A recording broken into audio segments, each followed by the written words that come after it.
कधीच नाही चुकणार तुमचे फेवरेट टीव्ही शोज झी5 सोबत, तेही एकदम फ्री। मगाशी त्यांची बहीण आलती तर ती असं बोलता बोलता बोलली की आम्ही तुमच्या विरोधात पोलिसांमध्ये जाणार आहोत म्हणून।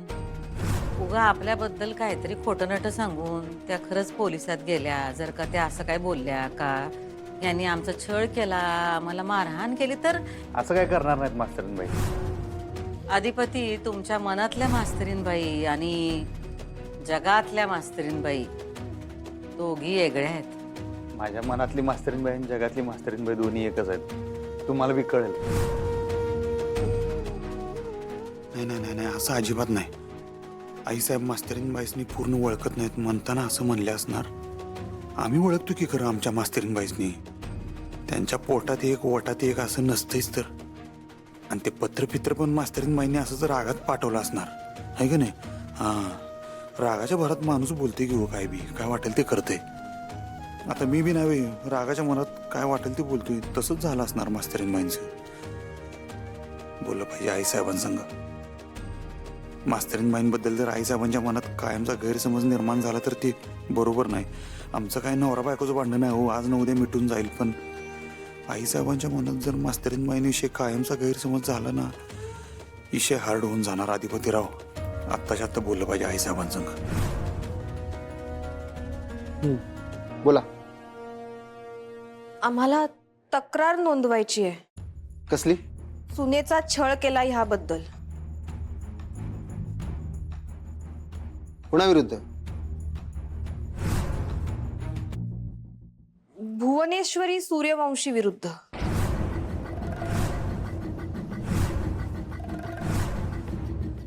भुवनेश्वरी सूर्यवंशी? हो, त्यांच्या विरुद्धच तक्रार करायची आहे मला। माझ्या मुलीचा छळ केलाय त्यांनी। हो इन्स्पेक्टर साहेब, त्यांनी ना माझ्या मुलीचा गळा दाबला, तिच्यावर हल्ला केला, मारहाण केली तिला। यांना सुद्धा ढकललं होतं। एक मिनिट मला डिटेलमध्ये सांगा, काय विषय काय? 1.5 वर्षापूर्वी माझ्या मुलीचं अक्षराचं अधिपती सूर्यवंशींबरोबर लग्न झालं। सुरुवातीला सगळं आलबेल आहे असं वाटत होतं आम्हाला। म्हणजे त्यांचा सुखाने संसार चाललाय, ते संसारात आनंदी आहे, सासरी आनंदी आहे असं वाटायचं। पण आता कळतंय तो आमचा भ्रम होता। म्हणजे भुवनेश्वरी मॅडमना माझी मुलगी सून म्हणून पसंतच नाहीये, त्यामुळं त्या तिचा छळ करत होत्या। तिला घराबाहेर काढली। संक्रांतीच्या दिवशी मी माझ्या मुलीला घेऊन तिच्या सासरी सोडायला गेलो। मला वाटलं होतं की नवरा बायको भेटतील, भांडणं मिटवतील, पण कसलं काय हो, भुवनेश्वरी मॅडमनी त्यांना भेटूच दिलं नाही। माझ्या मुलीवर हल्ला केला आणि काल तर माझ्या धाकट्या मुलीला म्हणाल्या की तुझ्या बहिणीला परत या दारात घेऊन येऊ नकोस,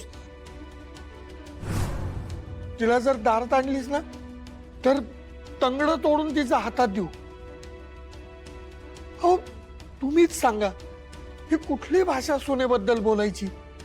आम्हाला दाखवायचं की मुलीसारखं वागवते सुनेला। कशाचं काय? गळा दाबला हो माझ्या लेकीचा। आई आई तू जरा शांत हो, रडू नकोस बरं। हा, इमोशनल होऊ नकोस इथे प्लीज।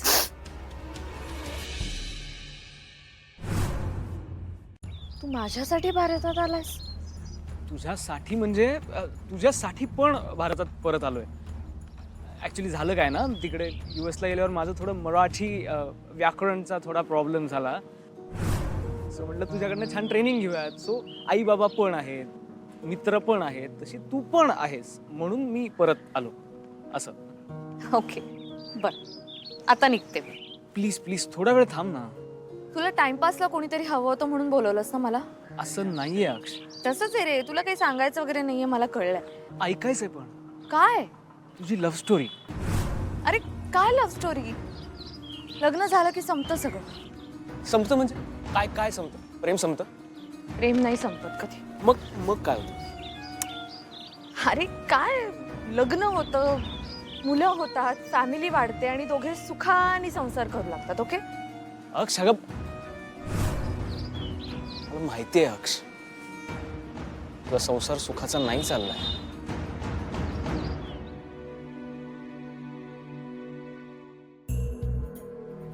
हे सब का हो, डोकं दाबून देऊ का?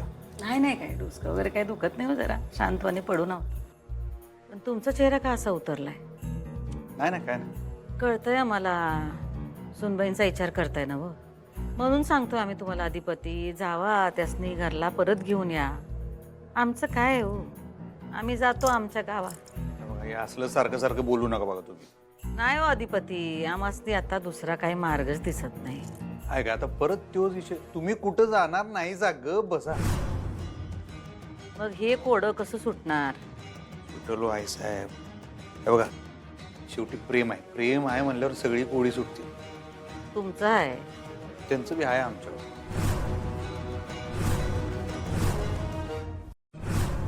प्रेम आहे म्हणल्यावर सगळी कोडी सुटतील. तुमचं आहे, त्यांचं बी आहेच की आमच्यावर प्रेम. पण त्यांचा आमच्यावर राग आहे, त्याचं काय करणार? नाही, पण आता कसं आहे, त्यांचं आमच्यावर प्रेम आहे, आमचं तुमच्यावर प्रेम आहे. त्यामुळे आता त्यासनी बी तुमच्यावर प्रेम करायलाच लागतंय, असा विषय तो. हा बळजबरीचा रामराम झाला अधिपती. तसं नाही आई साहेब, तुम्ही लई विचार करू नका, सगळं ठीक होणार. आम्हाला नाही वाटत अधिपती. कुठं त्यांनी जाऊन आमच्या विरोधात तक्रार केली तर आम्ही कुठं जाणार हो? आणि कसं आहे, हल्ली कायदा आहे बायकांच्या बाजूनं, तो असलाच पाहिजे. पण कुठं त्यांनी तक्रार केली तर घालतील आम्हाला आत. आणि आम्हाला काय, आमची काळजी नाही, तुमच्यावर काही यायला नको. खरं सांगतोय, डोसकं चालणं झालंय हो अधिपती, खरंच डोसकं चालणं झालंय. मन चिंती ते वैरी पण न चिंती असं म्हणतात ना, तसं झालंय बघा. काय काय विचार येतात डोसक्यात. डोसकं नुसतं भंडावून गेलंय. मी डोकं दाबून देऊ का तुमचं? नाही ना ग, तुमचं डोसकं भंडावून गेले का नाही? मी जरा डोसकं दाबून देतो, म्हणजे जरा बरं वाटेल तुम्हासनी. आणि असले काही विचार येणार नाहीत तुमच्या डोक्यात. तुम्हाला बी हे पटेल की तुम्हाला वाटतंय तसं मास्तरीनबाई नाही आहेत. नाही अधिपती, मनात कसले कसले विचार यायला लागलेत. काय करावं कळणं झालंय बघा. म्हणजे नेमकं काय झालंय, जरा मोकळं बोला बरं. काही झालं नाही, पण काहीतरी काहीतरी होणार असं वाटतंय. म्हणजे आमचं मन आम्हाला सांगतंय की काहीतरी काहीतरी अघटित घडणार आहे. असं का वाटायलंय तुम्हाला? जे काय चाललंय आपल्या घरात त्यावरून असं वाटतंय की यो मॅटर सुनबाई लई वाढवणार. कुठला मॅटर? कसला? न झालेला मॅटर पोलीस स्टेशनात जाणार.